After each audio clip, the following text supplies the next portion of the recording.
शिवानी और आप देख रहे हैं बीजापुर एक्सप्रेस। चलते हैं खबरों की ओर। ಚಿನ್ನದ ತಗಡನ್ನು ಹಾಕ್ತಾರೆ, ಅಲ್ಲೇನು ಚಿನ್ನದ ತಗಡ ಹಾಕ್ತಾರೋ ಬೋರ್ಡ್ಗೆ ಅಥವಾ ಈ ರಾಮನಿಗೆ ಅವಮಾನ ರಾಮ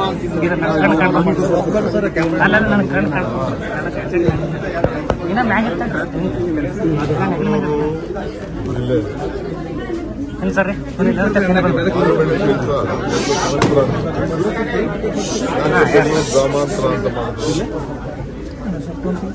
ರಾಮನಗರನ ನಾವೇನು ಚೇಂಜ್ ಮಾಡ್ತಾರೆ, ರಾಮನಗರ ಆಗಿರ್ತದೆ. ಇವರಾಕಿ ಹಾಸನ ಬಂದರು, ಇಲ್ಲೇ ಬಂದು ರಾಜಕಾರಣ ಹಾಸನ ಮಾಡ್ಬೋದಾಯ್ತಲ್ಲ. ಇವ್ರ ಹೆಸರನ್ನು ಚೇಂಜ್ ಮಾಡ್ಕೊಳ್ಳಿ. ಇವ್ರ ಹೆಸರು ಬಂದು HD ಕುಮಾರಸ್ವಾಮಿ, ಅವ್ರ ತಂದೆ ಹೆಸರನ್ನ, ಅವ್ರ ಊರ ಹೆಸರನ್ನ ಯಾಕೆ ಇಟ್ಕೊಂಡವ್ರಿ? ನಾವು ನಮ್ಮ ಹೆಸರು ನಾವು ನಮ್ಮ ಬೆಂಗಳೂರು ಜಿಲ್ಲೆಯವರು, ನಾವು ನಮ್ಮದೇ ಆದಂಥ ಆಸೆ ಎಲ್ಲ ಇರ್ತದೆ. ಮಡ್ರಾಸ್ನ ಚೆನ್ನೈ ಅಂತ ವಾಪಸ್ತಿದ್ದ ಬೇರೆ ಬೇರೆ ಅನೇಕ ಹಳ್ಳಿಗಳು, ಇದು ನಮ್ಮ ಊರುಗಳೆಲ್ಲ ಅವರವರ ಮೊದಲಿಂದ ಇತಿಹಾಸ ಉಳ್ಳಂಥದ್ದು. ಗುಲ್ಬರ್ಗ, ಕಲಬುರಗಿ ಅಂತ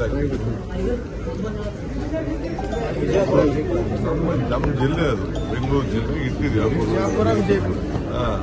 ಮೊದಲಿಂದನೂ ಕೂಡ ಇಟ್ಟಿದ್ದೀವಿ.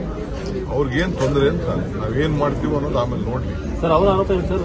ರಿಯಲ್ ಎಸ್ಟೇಟ್ ಡೆವಲಪ್ ಆಗೋ ಸಲುವಾಗಿ ಮಾಡಿದ್ದೇವೆ. ಹೌದಪ್ಪ, ನಮ್ಮ ಹಳ್ಳಿ ಜನ, ನಮ್ಮ ಬೆಂಗಳೂರು ಎಲ್ಲ ಡೆವಲಪ್ ಆಗಬೇಕು, ಉದ್ಯೋಗ ಸಿಗಬೇಕು, ನಮ್ಮ ಜನರ ಆಸ್ತಿ ಜಾಸ್ತಿ ಆಗಬೇಕು, ನಮ್ಮ ಆಸ್ತಿಗಳು ಬೆಲೆ ಜಾಸ್ತಿ ಆಗಬೇಕು. ನಮ್ಮ ಬೆಲೆ ಜಾಸ್ತಿ ಆಗ್ಬೇಕಪ್ಪ. ಎಲ್ಲ ಪ್ರತಿಯೊಬ್ಬ ರೈತರ ಬದುಕು ಒಳ್ಳೇದಾಗಬೇಕು, ಉದ್ಯೋಗ ಸಿಗಬೇಕು, ಹೊರಗಡೆ ದೇಶದಿಂದ ಎಲ್ಲ ಬರಬೇಕು, ಬಂಡವಾಳ ಹಾಕಬೇಕು, ಅಲ್ಲಿ ಉದ್ಯೋಗ ಸಿಗಬೇಕು, ಅವ್ರ ಆಸ್ತಿ ಮೌಲ್ಯಗಳು ಜಾಸ್ತಿ ಆಗಬೇಕು, ಅಭಿವೃದ್ಧಿ ಆಗಬೇಕು. ಅದು ನಮ್ಮ ಆಸೆ.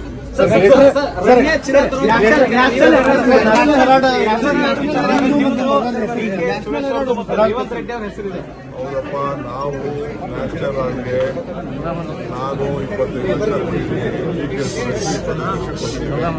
ತಪ್ಪೇನಿದೆ? ನಮ್ಮ ಪಾರ್ಟಿ ನಡೆಸುವಂತ ಪೇಪರ್ ಅಲ್ಲಿ ನಾವು ಕೊಟ್ಟಿದ್ದೀವಿ.